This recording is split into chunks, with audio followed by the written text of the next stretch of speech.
Cadena 3 presenta La Argentina Hoy. Sergio Supo entrevista a los protagonistas de la Argentina. Ideas y acciones de los hombres y mujeres de la política, del empresariado argentino, de la ciencia y tecnología, de la cultura, el arte y la comunicación. Bienvenidos a La Argentina Hoy.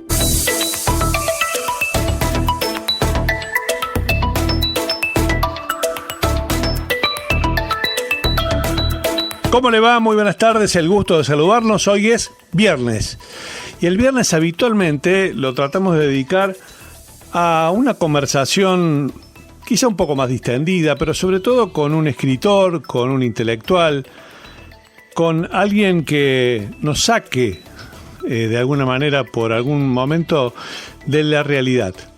No será este el caso, porque vamos a hablar con un gran escritor argentino que es también un gran periodista argentino. Entonces, seguramente en la conversación con Jorge Fernández Díaz vamos a hablar bastante de literatura, de su último libro y también un poquito de política, porque no nos perdonaríamos, y ustedes no me perdonarían, que no hablemos un poquito de política con quien es también, además de un gran escritor literario de ficción, uno de los grandes columnistas políticos del país.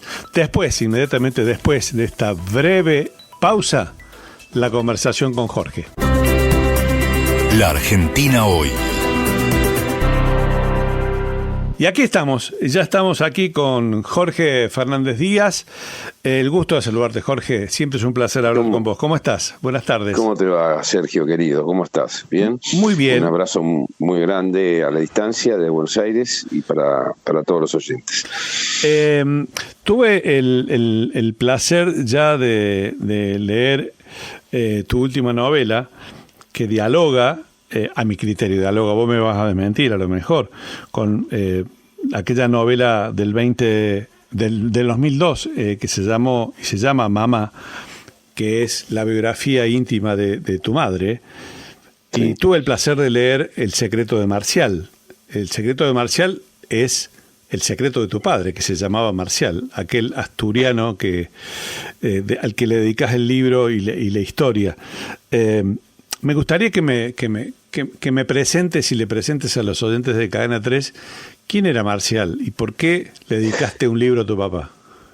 Mi papá y mi mamá eran dos asturianos, inmigrantes, sufridos, mozo del bar de Canini y Córdoba, se llamaba en ese momento el bar ABC, de Buenos Aires, y mi madre una camarera. Se conocieron aquí.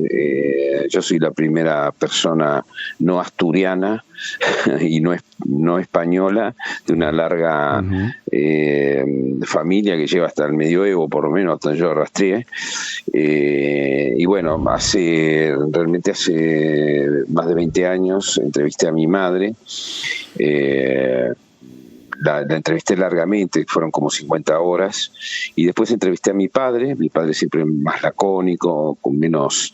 Mi madre era una clásica matriarca de la norte español, expansiva, primadona de la casa, muy sufriente, con una historia dolorosa que contar, y mi padre más hermético. Bueno, mi madre se llamaba Mamá el libro, sintomáticamente, sí. Y mi padre era un capítulo de ese libro. Era una crónica novelada, en el sentido que yo me basaba en lo que había visto y sobre todo lo que me habían contado. Pero bueno, cuando murió mi padre en 2005, de alguna manera me descolocó que en Chacarita, en el cementerio de Chacarita, nosotros llorábamos y lloraban a la par personas desconocidas que habían formado parte de la vida de mi padre, una vida que se llevó a cabo un poco más fuera del campo familiar que adentro. Mi padre era una persona que como las viejas generaciones de argentinos no venían muy equipados para comunicarse con sus hijos, para decirles te quiero, para decirles cosas que nosotros decimos todo el tiempo, no sé si eso para bien o para mal, y entonces, empezó a ser un enigma para nosotros. Hace unos 10 años pensé que tenía que escribir un libro, poco para probar y probarme que mi padre no había sido un personaje secundario, un capítulo meramente en la historia de nuestra vida, sino que había tenido un peso más grande. Pero bueno, ahí me encontré con la dificultad que no podía investigarlo, ya no lo tenía vivo. La mayoría de los amigos de mi padre habían muerto, se habían llevado a la tumba sus posibles secretos. Preguntarse por el padre, Sergio, siempre es subversivo, ¿no? ¿Quién fue tu padre? Y es una palabra inquietante, ¿no? Jorge, una pregunta. Sí. No, te quería preguntar, ¿te encontraste en esa búsqueda que hiciste retrospectiva que ese padre que no te había dicho que te quería o que te había mostrado afecto ni que te había hablado demasiado, que sí te había hablado y que te había expresado su afecto y su amor de otra forma? ¿Encontraste eso a lo largo de la búsqueda? ¿O? Sí, ese es exactamente lo que busqué en esta búsqueda.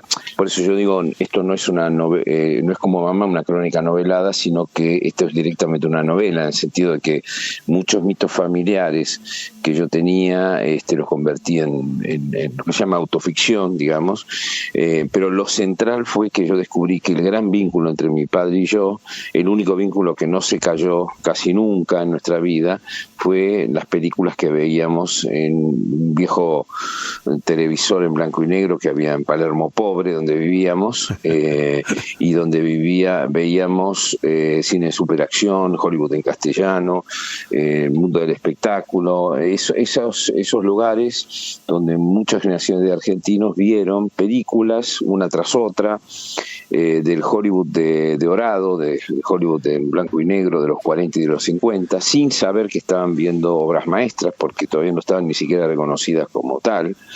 Tuvo que venir la crítica francesa, ¿no?, a decir que eran obras maestras para que lo creyeran. ¿Y volviste a ver esas películas ahora? Yo vi 200 películas en los últimos 5 años de aquellas. 200 películas. Sí, 200 películas que fueron las que yo recordé que veíamos con mi padre. Y viéndolas, tomando nota, me di cuenta de 2 o 3 cosas. Primero, cosas que decía mi padre sobre las películas, cómo esas películas eran tomadas para nosotros como la ventana verdadera a un mundo. Yo no conocía el mundo y mis padres conocían poco el mundo, con lo cual esa era la ventana donde veían cómo eran los palacios por dentro, cómo eran cómo se fumaba, ¿no? Cómo se fumaba de manera elegante, cómo eran los palacios, cómo eran los reyes, cómo eran los héroes y los traidores, ¿no?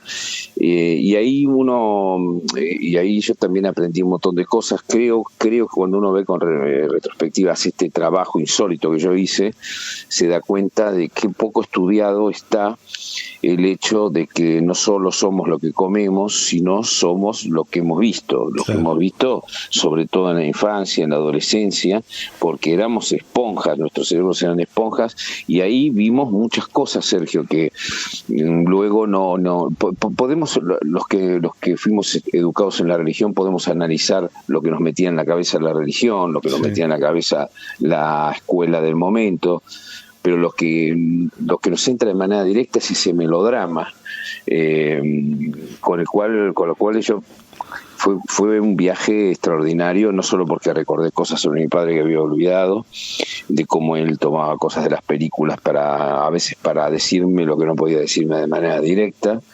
sino también cómo me había impactado a mí los grandes malentendidos que esas películas me provocaban y las grandes enseñanzas, ¿no? Claro, el cine de John Ford, el cine de Billy Wilder, bueno, no sé, hay tantos grandes directores. Todos esos tipos, Sergio, todos esos tipos influyeron más en mi vida, otra cosa que he descubierto.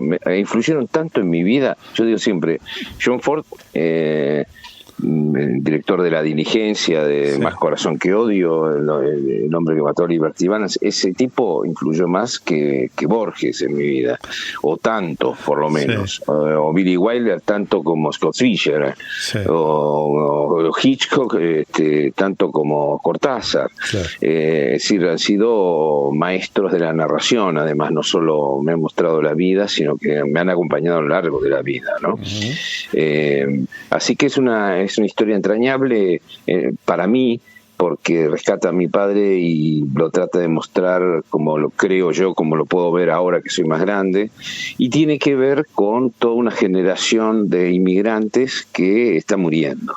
Si no murió, está muriendo. Es decir, esos italianos, gallegos, polacos que vinieron aquí, y de tantas otras comunidades que formaron una sociedad dentro de la sociedad, una sociedad progresista, llena de rituales melancólicos, que establecieron su propia cultura, al que el nacionalismo siempre los odió por el esfuerzo individual que representaban, y que es una sociedad crepuscular. Lo que vamos quedando son hijos y nietos, en todo caso, de esa sociedad que va muriendo, que prácticamente está muerta, porque los amigos de mi padre que quedan vivos tienen 94 años, digamos, Claro. ¿no? Es la generación mucha suerte. que vino después en el caso de España, de la guerra civil, básicamente. Sí, Son los últimos la posguerra inmigrantes. civil, Sí. quizás algunos vinieron en el 48, 50, ya ahí empieza a declinar Claro. la inmigración, ¿no? Claro. Pero bueno, es una sociedad que no tiene quien le escriba, ¿no? Tampoco, porque hay muy poco escrito sobre esa sociedad. Sí sobre la inmigración de manera directa, pero no sobre lo que construyeron. Ese es como el telón de fondo del Secreto del Marciano, ¿no? Claro.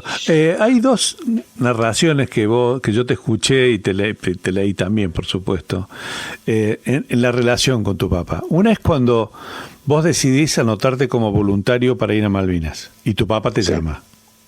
Sí. Y la otra... Claro, ahí prácticamente no nos hablábamos en ese momento, ¿no? Sí. Porque él estaba muy enojado porque yo quería ser escritor y él confundía la literatura con la vagancia y creyó que yo iba, lógicamente era un inmigrante, era un mozo de bar y quería que yo fuera ingeniero, quería que fuera médico. Mi hijo el doctor era muy fuerte todavía, y cuando descubrió que yo quería ser escritor y después periodista de aquella bohemia, viste, que no tiene nada que ver con el periodismo posterior, nadie se metía ahí para ser rico ni famoso ni nada, digamos, ¿no? Entonces él pensó, quiere ser vago, y decretó que me profetizó, digamos, la miseria, ¿no? Y se desentendió de mí, y no quiso ver el derrotero por el cual yo me iba a deslizar, ¿no? Hacia abajo.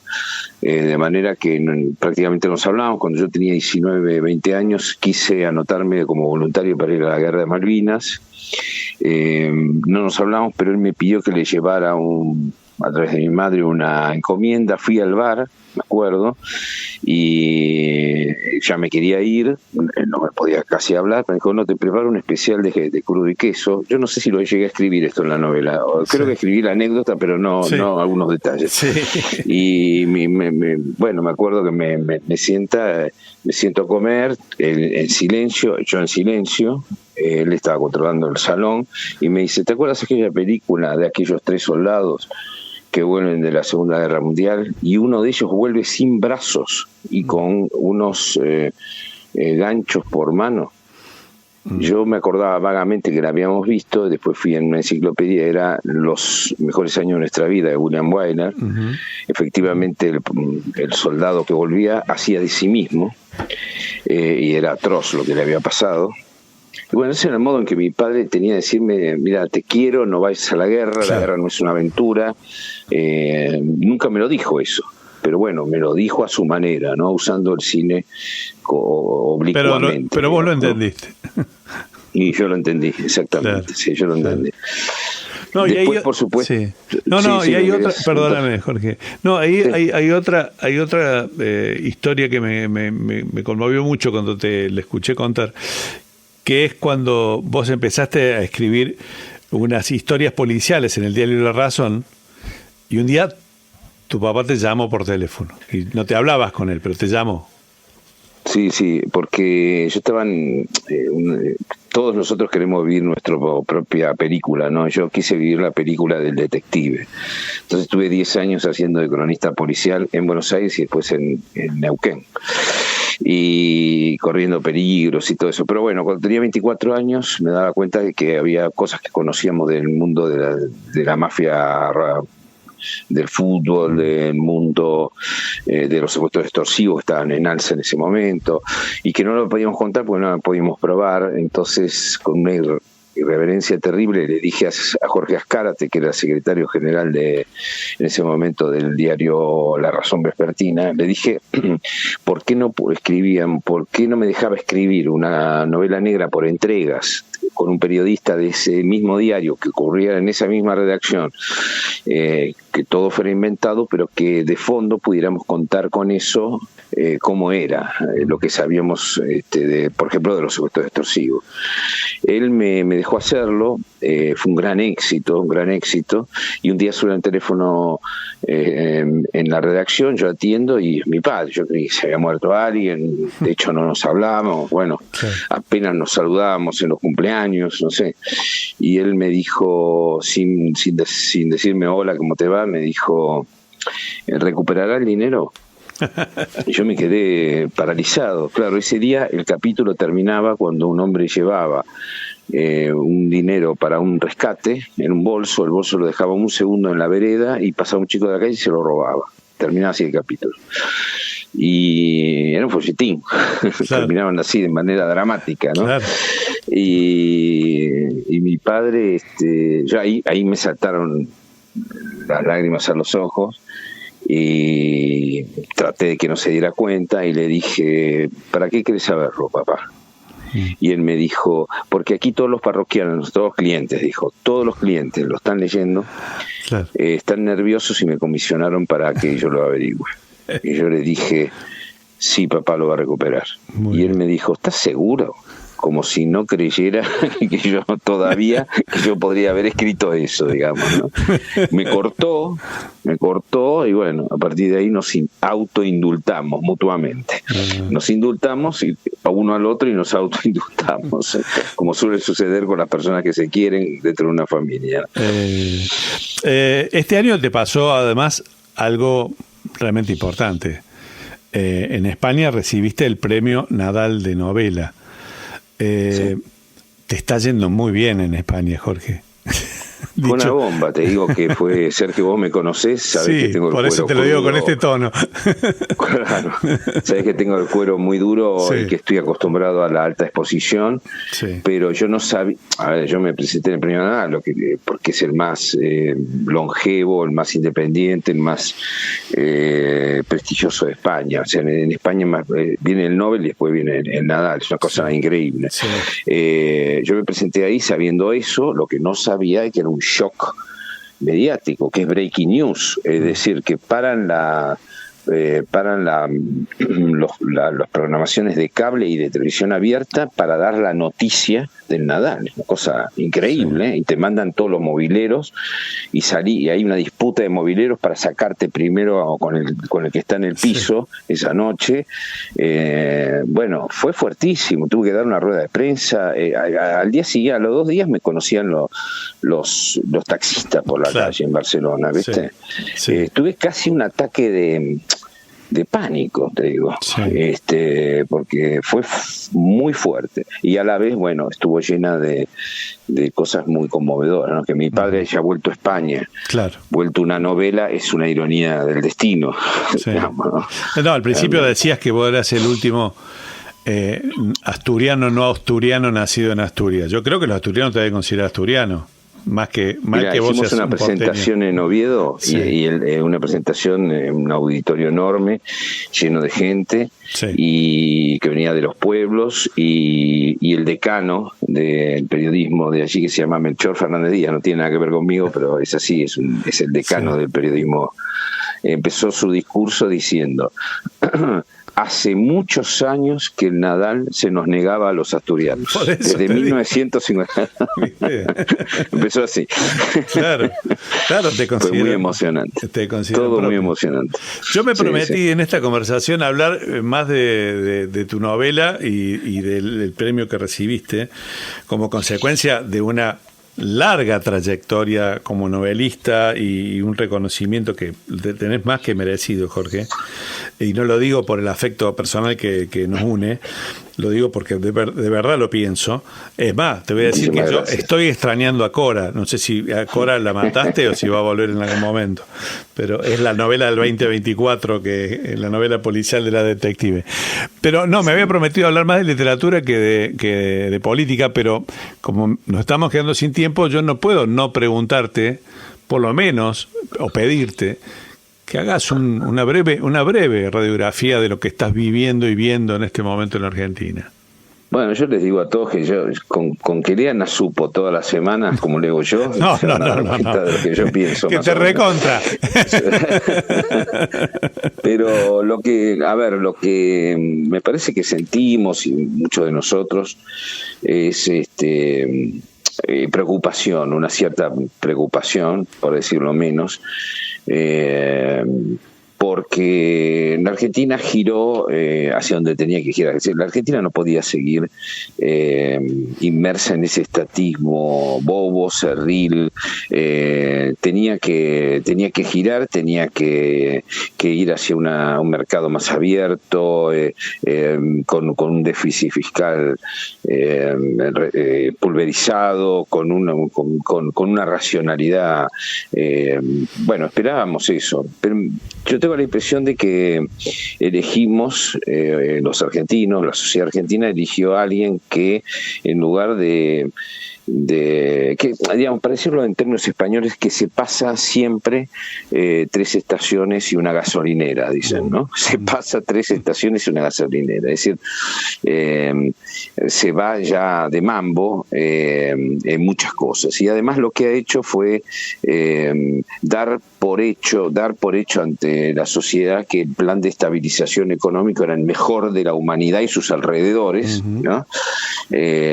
Cuando ahora sabemos perfectamente que están corriendo a ver si el FMI viene como una rueda de auxilio, porque no pueden controlar la caída de reservas, porque el plan económico no está bien. O sea que vendió la piel antes de matar el oso, como dice el refrán, y se burló de todos los que le decían cuidado con el sistema que tenés.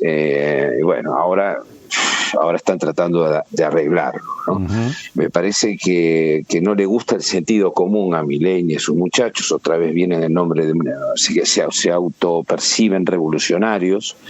El presidente se enojó conmigo, me dijo que yo era un imbécil. ¿Por qué? Porque ¿qué había dicho de él tan grave para que dijera 3 veces que soy un imbécil? No sé, algún hecho que yo pude haber dicho que estaba falso. No, cuando yo le dije que era un populista de derecha, que no era un liberal, que era un populista de derecha. Entonces me pareció muy sintomático que él se volviera loco, porque él se quiere presentar como un liberal, como muchos de esta gente de la nueva derecha que se presentan como liberales, pero son populistas de derecha. Esa definición que vos hiciste, después muchos la han recogido, la han hecho propia. Pero yo no la inventé, sí. O sea, no es que es una caracterización. La saqué de Murray Rothbard, que es el gurú de... Lo que pasa es que él no había leído el manifiesto político, había leído el libro económico de Rothbard, pero no el manifiesto político de Rothbard. Entonces, bueno, para salir de un populismo hay que caer en otro populismo. ¿Es necesario eso? ¿Es necesario en la Argentina, para salir del populismo izquierda, un populismo de derecha? Hay quienes dicen que sí. A mí me parece que eso es problemático. Es problemático por las instituciones, problemático por el sentido común, por la sensatez, que en política pesa mucho. Y después hay cosas que Milei, por supuesto, hace bien, que yo le quiero reconocer. La baja de la inflación ha sido buena. La pregunta es si es sostenible, y si es sostenible a qué precio. Si la idea de darnos tranquilidad a todos y tener una alianza de gobernabilidad que no haga que siempre que van a a una sesión a suerte y verdad en el Congreso, pero es una ruleta rusa y las cosas salen de casualidad, porque el bloque que tienen de la Libertad Avanza en la Cámara de Diputados es un cachivache. Bueno, digamos, hay muchos problemas con el gobierno. Creo que terminó la luna de miel. Creo que una parte de la sociedad se dio cuenta de cómo era el esposo, de todos sus defectos, que son graves. Sin embargo, no está dispuesto a divorciarse, por supuesto, ni mucho menos está dispuesto esta sociedad a volver al anterior novio, que era tóxico, ¿no? Lo digo todo como una alegoría. Sí. Me da la impresión, de todas maneras, que Milei va a ganar las elecciones y no hace más líos. Fíjate que todos los líos no es que se los hace la oposición, no se los hace los economistas, no se los hacen los periodistas, no, si los autoinfligen, ¿no? Exactamente. Caso Libra, los líos que se metió en el régimen cambiario que eligió, o sea, son todas asuntos que se meten, y después hay una enorme soberbia, la idea de somos los mejores, papito, somos los mejores y tenemos el mejor plan del mundo, el mejor ministro de Economía de la historia de la humanidad, y vamos a salir por el mundo a dar lecciones. Pará, negro, arreglemos las cosas, seamos más humildes, bajate la inflación, trata de sostenerlo, sé más razonable, tratemos de, no todo el mundo son mandriles, ni econochantas, ni el sobrado, ni el otro es siempre su zurdo, ¿viste? Sí. Me parece que es una lección de humildad, una lluvia de humildad, una ducha de humildad, aunque sea, le vendría bien al presidente, ¿no? Jorge, nos estamos quedando sin tiempo, me estoy quedando sin tiempo, y no quiero que termine la nota sin hacer dos cosas. Primero, algo que no hago habitualmente, que es recomendar un libro, que es que lean El secreto de Marcial. Eso. Bueno, muchas gracias. No, porque habitualmente lo que hago en este momento del final de las entrevistas es pedirle a los entrevistados que recomienden un libro. Yo me adelanto a recomendar tu libro. Y ahora sí, bueno, te pido que nos recomiendes un libro a los lectores de Cadena 3. Bueno, yo voy a recomendar una novela clásica, porque a la que volví ahora, porque con mucha desconfianza, Sergio, fui a ver la serie El Gato Pardo, que está en Netflix. Sí. Con mucha desconfianza porque yo digo, ¿cómo van a hacer de la película, la gran película con Burt Lancaster, ¿no? de Visconti, que era una maravilla? ¿Cómo se atreven estos tipos a hacer una serie? Es como si me dijera, no, viene Casablanca de vuelta. No, yo no la veo, una serie de Casablanca. No me quiten sus sucias manos sobre Casablanca. Claro. Algo parecido sentí con esto, sin embargo la serie a mí me gustó. Versión que estaba muy bien hecha, que era otra cosa, ¿no? Sí. Y eso me llevó de vuelta al Gato Pardo, ¿no? De Giuseppe Tomasi, de Lampedusa, que es un libro político, social extraordinario, ¿no? Vos sabés que él lo presentó a varias editoriales y se lo rechazaron, y es un libro póstumo, es una obra maestra de la literatura que yo recomiendo ardorosamente. Se llama El Gato Pardo. El Gato Pardo. Vale la pena. Excelente. Sí. Estoy viendo la serie, te confieso que estoy viendo la serie. Me la guardé para el fin de semana, el segundo capítulo. Vi el primer capítulo nada más y tiene un planteo que hace honor a, es bastante, tenía la misma desconfianza que tenías vos respecto de si se podía superar la obra de Visconti, ¿no? Jorge, no, superar no se puede, pero está bien. Pero está bien. El libro, como siempre, está mejor. Che, Jorge, enorme abrazo. Muchísimas gracias por esta conversación. Un abrazo enorme. Muchísimas gracias, un abrazo muy fuerte. Chao. Abrazo. Chao. El análisis para entender lo que pasa cuando pasa. La Argentina hoy. Final por hoy, una conversación realmente interesante con Jorge Fernández Díaz. Nos despedimos hasta el próximo lunes de La Argentina hoy. Viene La Cadena del Gol con Claudio Giglioni, Mauri Cóccolo y todo el gran equipo de Cadena 3 Argentina en Deportes. Abrazo grande, buen fin de semana. La Argentina hoy. Grandes entrevistas en Cadena 3.